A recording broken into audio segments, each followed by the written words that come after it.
Sun pictures கலாநிதி மாறன் பெருமையுடன் வழங்கும் தனுஷ் நடித்து இயக்கும் ராயன் ஜூலை 26 முதல் உலகமெங்கும். ஆச்சி ஹோட்டல் சாம்பார் மற்றும் ஆச்சி இடிச்ச சாம்பார் 50 கிராம் ரூபாய் 20 மட்டுமே. வேலை வாய்ப்புடன் ஆசிரியர்களின் நேரடி கவனத்தில் ஃபேஷன் டிசைனிங் படிக்க ஆண்ட்வே ஸ்கூல் ஆஃப் டிசைன். ஒரு மாநில கட்சியாக அங்கீகாரம் பெறுறதுங்கிறது ஒரு பெரிய விஷயமாக கொண்டாடக்கூடிய விஷயம் இல்லை. ஆனால் ஒரு அம்பேத்கர் இயக்கமாக இருந்து ஒரு தலித் இயக்கம்னு முத்திரை குத்தப்பட்டு இவரை எந்த அணியிலும் சேர்த்து கொள்ள வேண்டாம் அப்படிங்கிற பல தடைகள். இப்போ 2024 அதே வாய்ப்பு மறுபடியும் 2 தொகுதி, 2009 2 தொகுதி, 2014 2 தொகுதி, 2019 2 தொகுதி. இந்த 2 தொகுதிங்கிற கணக்கு என்ன அப்படின்னு சொன்னாக்கா 2 தொகுதியாவது நின்னா தான் நம்ம ஜெயிச்சா தான் அங்கீகாரம் பெற முடியும்.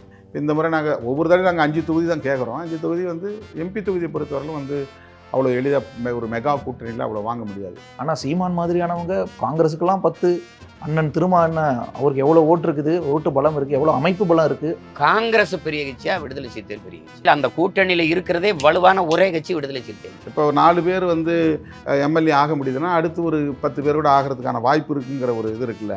அதுதான தொண்டர்களையும் களப்பணியாளர்களையும் ஊக்கப்படுத்தும். ஆனால் பலத்துக்கு குறைவாக தான் ஒரு கிடைக்குது. அப்போனா அதுக்கு என்ன அர்த்தம்? அப்படின்னா இன்னும் நம்ம போராட வேண்டியிருக்குன்னு அர்த்தம். அவ்வளோதான்.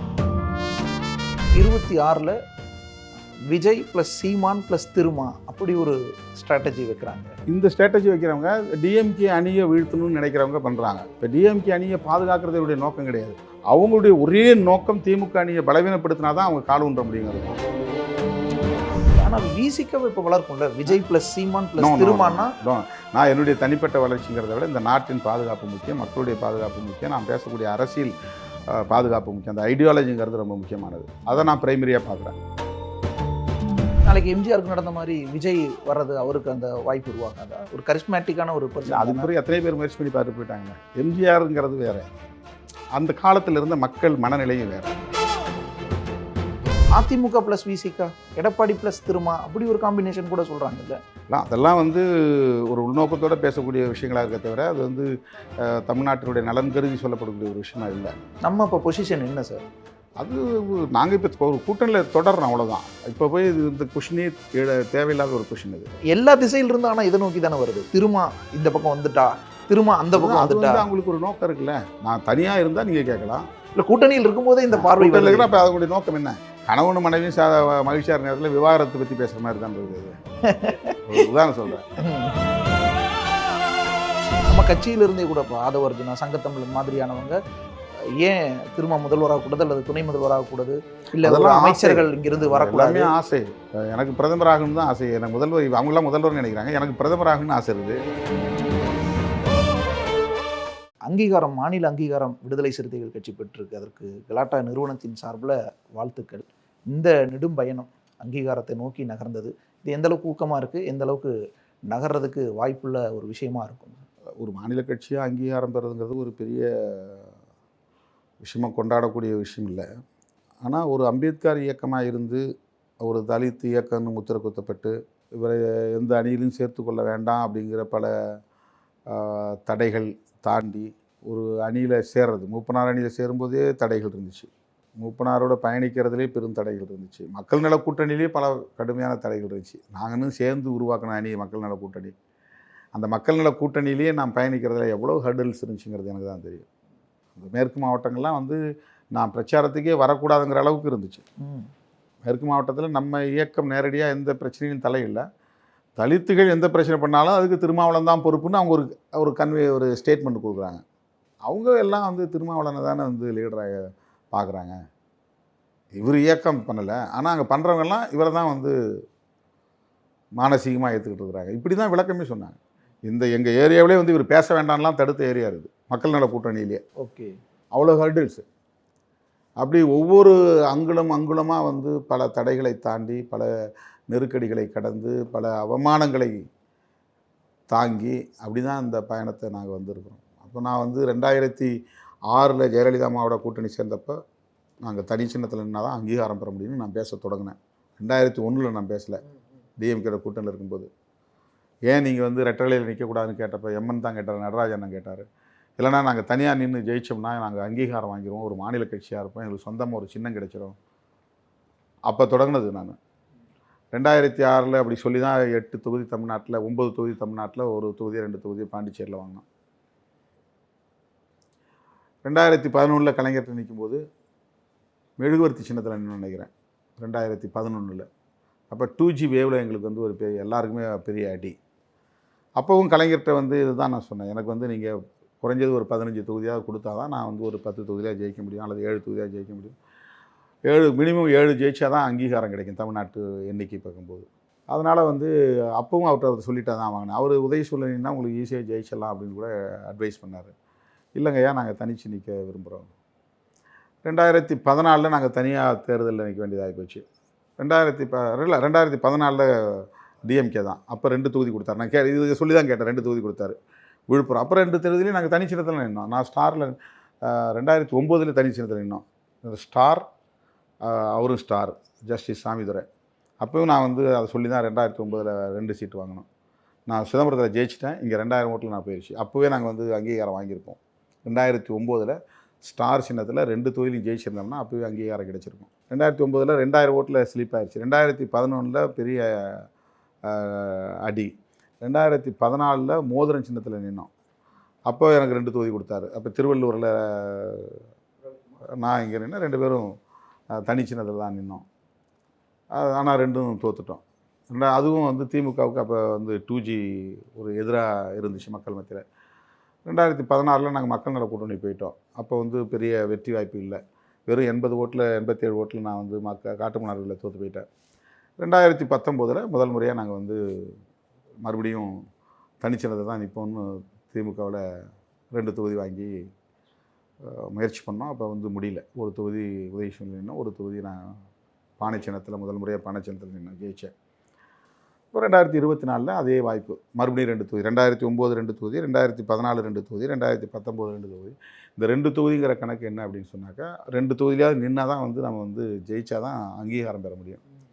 இந்த முறை நாங்கள் ஒவ்வொரு தடவை நாங்கள் 5 தொகுதி தான் கேட்குறோம். 5 தொகுதி வந்து எம்பி தொகுதியை பொறுத்தவரையிலும் வந்து அவ்வளோ எளிதாக ஒரு மெகா கூட்டணியில் அவ்வளோ வாங்க முடியாது. அது என்ன, அந்த ஒரு ஷேரில் வந்து பல கட்சிகள் இருக்கும்போது அது ஒரு கடினமான ஒரு போராட்டம் தான் அது. ஆனால் சீமான் மாதிரியானவங்க காங்கிரஸுக்கெல்லாம் 10, அண்ணன் திருமாவளவன் அவருக்கு எவ்வளோ ஓட்டு இருக்குது, ஓட்டு பலம் இருக்குது, எவ்வளோ அமைப்பு பலம் இருக்குது, விசிக அளவுக்கு அமைப்பு பலம் இருக்குது. இந்த போராட்டத்தை நாங்கள் வந்து ஒரு நீண்ட நெடிய போராட்டமாக பார்க்குறோம். இதுக்காக வருத்தப்பட்டு நாங்கள் வந்து தனியாக போய் நின்று ஒரு வீம்புக்கு நம்ம மிளகாய் அரைக்க முடியாது. இதெல்லாம் ஸ்ட்ராட்டஜியோட தொடர்புடையது. ஓகே, இது வந்து வெறும் உணர்ச்சியோட தொடர்புடையதில்லை. ஸ்ட்ராட்டஜின்னு நீங்கள் பார்த்தீங்கன்னாக்கா அது புரியும். வெறும் உணர்ச்சியாக பார்த்தா அது புரியாது. ஓகே, ஸோ இப்போ அது ஒரு பெரிய, ஆமாம், ஒரு பொறுமையும் வேணும், சகிப்புத்தன்மையும் வேணும், ஸ்ட்ராட்டஜிக்கலாகவும் அப்ரோச் பண்ணணும். நாம் ஒவ்வொரு தேர்தலையும் தோற்றுக்கிட்டே இருந்தாக்கா நம்மளை நம்பி வர்றவங்களும் வந்து ஒரு நம்பிக்கை இழந்துருவாங்க. அப்போ நீங்கள் வந்து ஒவ்வொரு தேர்தலையும் ஒரு குறைந்தபட்ச வெற்றியை காட்டினா தான் நம்பிக்கையோடு வந்து மக்களை அமைப்பாக திரளுவாங்க. மக்களை வந்து நீங்கள் வந்து அலை பண்ணணும், அவங்கள கன்சாலிடேட் பண்ணணும்னா நீங்கள் ஒவ்வொரு களத்துலேயும் ஒரு வெற்றியாவது காட்டணும். ஓகே, அதுதான் ஒரு மக்கள் மத்தியில் ஒரு நம்பிக்கையை வந்து உருவாக்கும். அதுக்கு வந்து நம்ம வெற்றி பெறுவதற்கான உத்திகளை தான் கையாளணும். இது வெறும் பதவி இல்லை. இது வந்து மக்கள் மத்தியில் வந்து ஒரு நம்பகத்தன்மை, ஒரு கிரெடிபிலிட்டியை உருவாக்கணும். இப்போ இந்த இதில் 2 தான் கிடச்சிது, சரி அங்கே 5 கிடச்சிது, அங்கே போகணுன்னாக்கா அது வந்து கிரெடிபிலிட்டி போயிடும். கிரெடிபிலிட்டினா நம்பகத்தன்மை இழந்த பிறகு நீங்கள் என்ன பதவி வாங்கினாலும் அதில் அர்த்தம் இல்லாமல் போயிருதில்ல. ஓகே, மக்கள் மத்தியில் இந்த பார்த்து இங்கே 2 கிடைக்கலையா, 2 கொடுத்தாங்களா, அங்கே 5 கிடச்சிதான், அங்கே 5 கிடச்சோடனே போயிட்டான் திரும்ப அவ்வளோன்னா நம்ம கம்ப்ளீட்டாக கிரெடிபிலிட்டி போயிடும். ஆனால் முக்கியத்துவங்கிறது எனக்கான முக்கியத்துவமாக மக்களுக்கான முக்கியத்துவமாக இருக்குல்ல. இப்போ எனக்கு தனிப்பட்ட நான் தனியாக நின்னேன்னா எனக்கான முக்கியத்துவம் ஸ்டெடியாக நிற்கிறாருப்பா, இங்கேயும் போகல அங்கேயும் போகல, திரும்ப அவ்வளோ நல்லா ஆளுப்பான்னு எனக்கு தனிப்பட்ட முறையில் பாராட்டு கிடைக்கும். ஆனால் நான் வந்து 10 பேரோட சேர்ந்து போகிறேன். நான் மட்டும் எம்எல்ஏ இல்லை, 10 பேரை எம்எல்ஏ ஆக்குறேன். நான் மட்டும் எம்பி இல்லை, இன்னும் 2 பேரை எம்பி ஆகணும்னு விரும்புகிறேன். கட்சிக்குள்ளே வந்து திருமாவளவன் மட்டும் எம்பி, திருமாவளவன் மட்டும் எம்எல்ஏவானாக்கா அது நம்பகத்தன்மையை வளர்க்காது. அணிகள் மத்தியில் ஒரு நம்பிக்கையை வளர்க்காது. இப்போ 4 பேர் வந்து எம்எல்ஏ ஆக முடியுதுன்னா அடுத்து ஒரு 10 பேரோட ஆகிறதுக்கான வாய்ப்பு இருக்குங்கிற ஒரு இது இருக்குல்ல. அதுதான தொண்டர்களையும் களப்பணியாளர்களையும் ஊக்கப்படுத்தும். ஆனால் பலத்துக்கு குறைவாக தான் ஒரு கிடைக்குது. அப்படின்னா அதுக்கு என்ன அர்த்தம்? அப்படின்னா வந்து இன்னும் நம்ம போராட வேண்டியிருக்குன்னு அர்த்தம், அவ்வளவுதான். அது எங்களுக்கு தெரியாமல் இல்லை, தெரியாமல் நாங்கள் பரவாயில்லன்னு விட்டுறல, தெரிஞ்சு தான் விடுறோம். தெரிஞ்சு தான் விடுறோம். எங்களுக்கு தெரியாமல் நாங்கள் அறியாமையில் அந்த வேலையை செய்யலை, எங்களுக்கு தெரியுது, நாங்களும் சொல்கிறோம். எங்களுடைய வலிமைக்கு ஏற்ப எங்களுக்கு இந்த தொகுதி ஒதுக்கீடு இல்லை அப்படிங்கிறது நாங்கள்கிட்ட ஷேர் பண்ணுறோம். இதுதான் ப்ராக்டிக்கல். 10 கட்சி இருக்கிற இடத்துல எனக்கு மட்டும் 5 கொடுத்துட்டு மற்றவங்களாம் ஒன்று கொடுத்துட முடியுமா? ஒரு நேஷனல் பார்ட்டியாக இருக்கிறவங்களுக்கு வந்து திருமாவளவன் 2 தான் கொடுத்தேன், அவங்கள விட நீ ஒன்றும் பெரிய சக்தி இல்லை அப்படின்னு சொல்லி குறைச்சி கொடுத்துட முடியுமா? இதெல்லாம் ப்ராக்டிக்கலாக வந்து சில விஷயங்கள் இருக்குது. சக்தியே இல்லைனாலும் அவங்களுக்குரிய மரியாதை கொடுங்கன்றது, சக்தியே இருந்தாலும் அவங்கள உள்ள வச்சுக்கிட்டு நமக்கு ஒரு அணியை வந்து வலிமைப்படுத்த வேண்டிய தேவை இருக்குது. இது எல்லாத்தையும் தெரிஞ்சு தான் நம்ம வந்து இதில் அக்காமடேட் ஆகிறோம். ஏன் அக்காமடேட் ஆகிறோம்? லாங் மார்ச், நமக்கு ஒரு லாங் ட்ராவல்.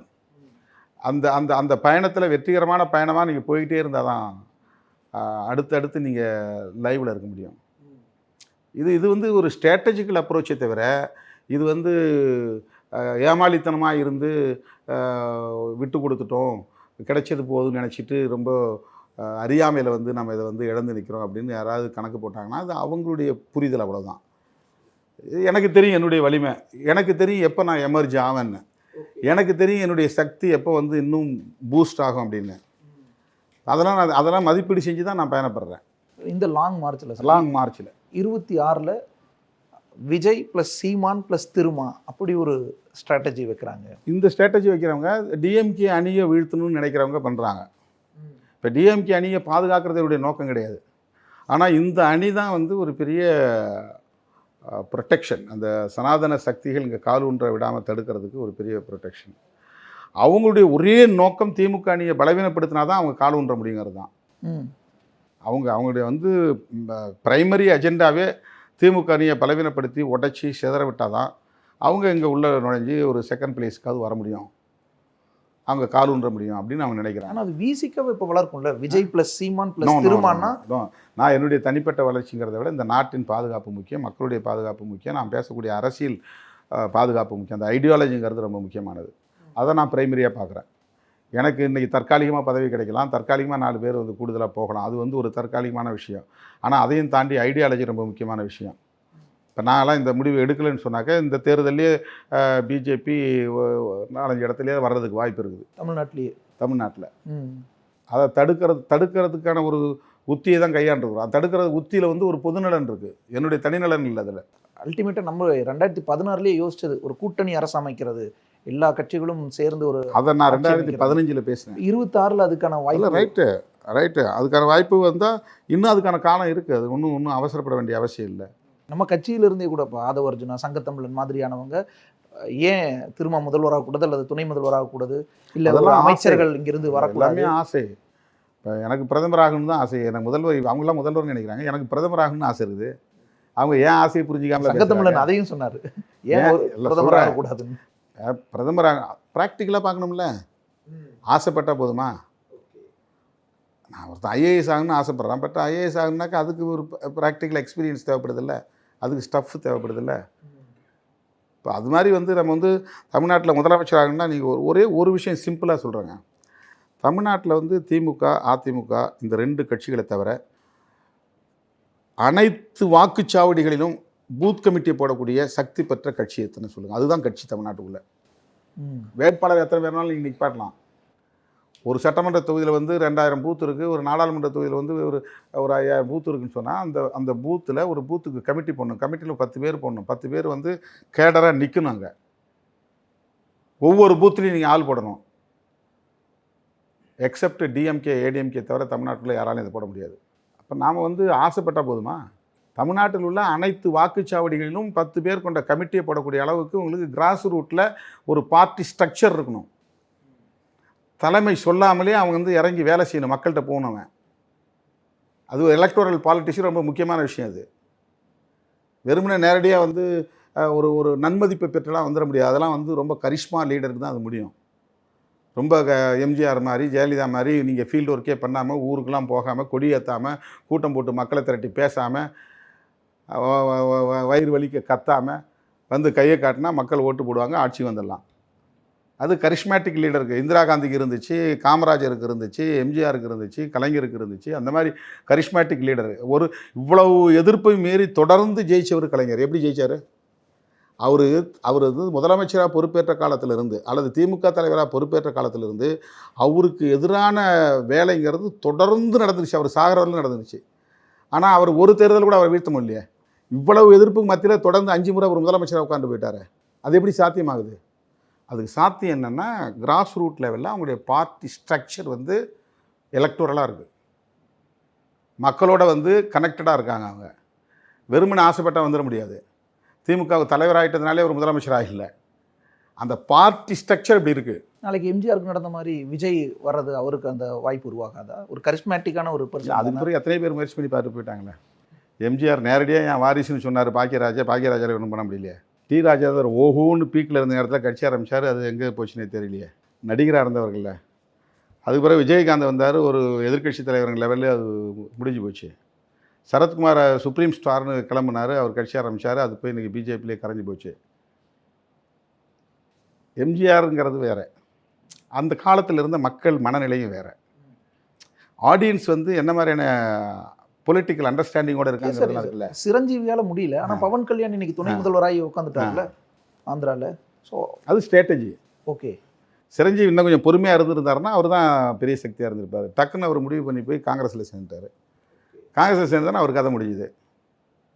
இவர் லோக்கல் பாலிட்டிக்ஸில் நின்று நாயுடோட கை கோர்த்ததுனால ஆன்டி இன்கம்பன்சிங்கிற பேரில் ஜெகன்மோகன் ரெட்டிக்கு எதிரான ஒரு உளவியல் மக்கள்கிட்ட டெவலப் ஆகிருந்துச்சு.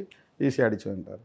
ஸோ அப்படியான சுச்சுவேஷன் 26 இப்போ விஜய் வருகை அப்படிங்கிறது வரலாம். ஆனால் அதை விடவும் முக்கியமாக தமிழ்நாட்டை வந்து அரசியல் ரீதியாக கருத்தியல் ரீதியாக மக்களை பாதுகாக்க வேண்டிய தேவையும் இருக்குது. அந்த ரெஸ்பான்சிபிலிட்டியும் வச்சு தான் நம்ம முடிவு எடுக்க முடியும். அதிமுக இன்னைக்கு எதை பற்றியும் கவலைப்படாமல் நான் வந்து ஏன் நலன் தான் முக்கியம், எனக்கு 10 தொகுதி கிடைக்குதா, எனக்கு வந்து ஒரு புகழ் கிடைக்குதான்னு நினச்சி நான் முடிவு எடுத்தேன்னா அது நாட்டை காப்பாற்ற முடியாதனால மக்களை காப்பாற்ற முடியாது. சார், அப்போ அதிமுக ப்ளஸ் விசிகா, எடப்பாடி ப்ளஸ் திருமா அப்படி ஒரு காம்பினேஷன் கூட சொல்கிறாங்கல்ல.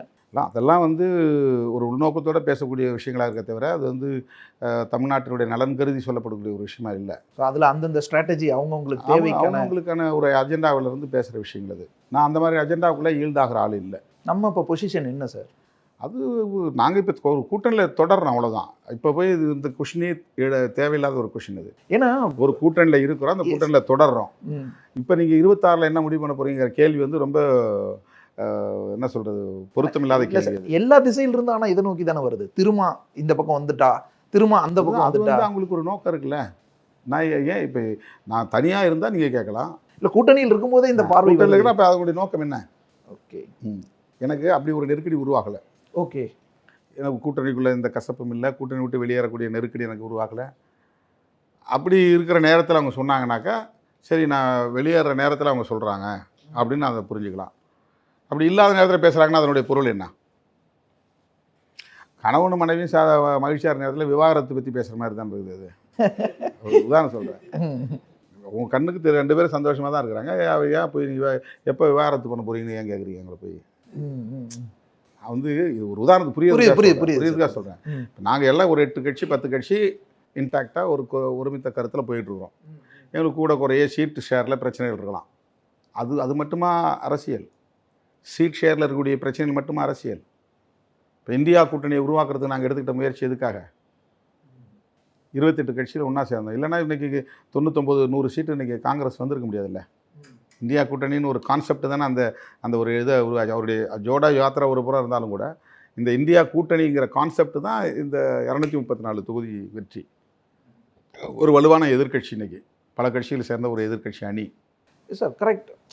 இந்தியா கூட்டணி அதனால் இவ்வளவு கடுமையான தடைகளை தாண்டி ஒரு மாநில கட்சியாக அங்கீகாரம் பெறக்கூடிய தகுதியை இந்த காலத்தில் நாங்கள் எட்டியிருப்பது உள்ளபடியே ஒரு சாதனை தான்.